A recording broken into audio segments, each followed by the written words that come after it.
בואו נדבר על לייב אקשן, האם הוא שווה צפייה?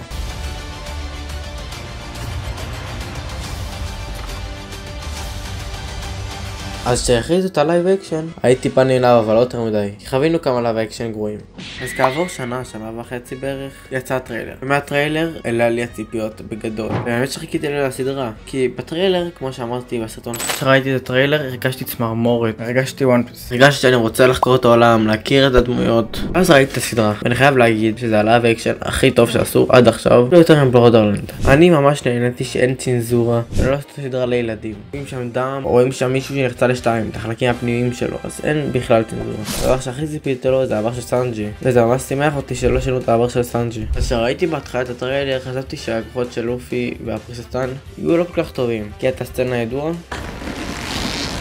ממש הרגשתי שהכוחות של לופי הם חלק ממנו. הקרבות היו טובים, לא היה כל כך הרבה קרבות, אבל הקרבות שהיו ממש טובים. במיוחד הקרב של זורו ומיוק, עשו אותו ממש טוב. אני ממש אהבתי את השחקנים. בוא נגיד ככה, לא הבאה במשחק. בוא נדבר על משהו שהרבה אנשים יכול להיות שלא יאהבו את זה. אני כתבתי והקלטתי את התסריט לפני שיצא כל הביקורות, זה אני לא יודע, אבל השינויים.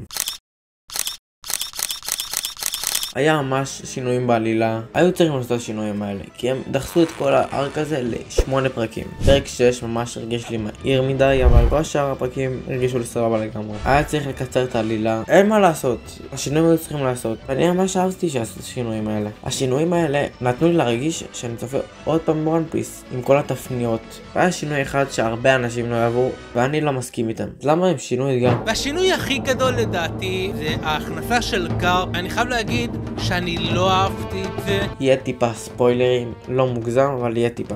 כי אני חושב שעוד ביקש מהם לעשות את השינוי הזה של גארפ. כי תחשבו, כל הצ'פטרים האחרונים הם מנסים לתת לגארפ יותר אופי. את האמת שבסדרה אני לא מרגיש כל כך את האופי של גארפ, והוא לא עבר שינויים כל כך גדולים. אני חושב שמה שעשו בלייב אקשן זה מה שגארפ היה עושה, כי בסוף גארפ כמו אבא, והוא רוצה שהוא ילך בדרך שלו. זה ממש מתאים לאופי של גארפ, כי בסוף הוא לא עקב אחריו בגלל שהוא פיראט רע, הוא פשוט רצה לעקוב אחריו כי הוא היה הנכד שלו. וראיתי מה קרה בסוף. ראיתי ככה בנו את הדמות של גארפ יותר טוב, ואני חושב שהם רצו עוד לעשות, זה מה שעשו עם שנקס. מי שראה את האנימה יודע. לפני שמסיימים, אני חייב להגיד שהרגשתי כמו הפעם הראשונה שצפיתי בוואן פיס. בטח הרבה אנשים יגידו סדרה גרועה, אין לזה קשר בכלל לסדרה האמיתית. האנשים האלה שאומרים, הם לא באו בשביל בסדרה, הם באו בשביל לדרג. ואני הפוך מהם. אני צופה בסדרה, ואחרי זה כותב לדעות של הסדרה. אני לא בא לחפש טעויות, כמו שהמבקרים עושים. מה שאני מקליט עכשיו, הוא הוקלט אחרי כל העריכה והתסריט. פשוט ראיתי כמה חדשות שיצאו, אז רציתי לעשות פינה קטנה כזאת. חדשות וואן פיס לייב אקשן. אז בואו נתחיל על עונה 2. ממש אומרים שכל התסריט של עונה 2 לסדרה כבר מוכנים. בואו אומרים שבערך הלייב אקשן יצא עוד שנה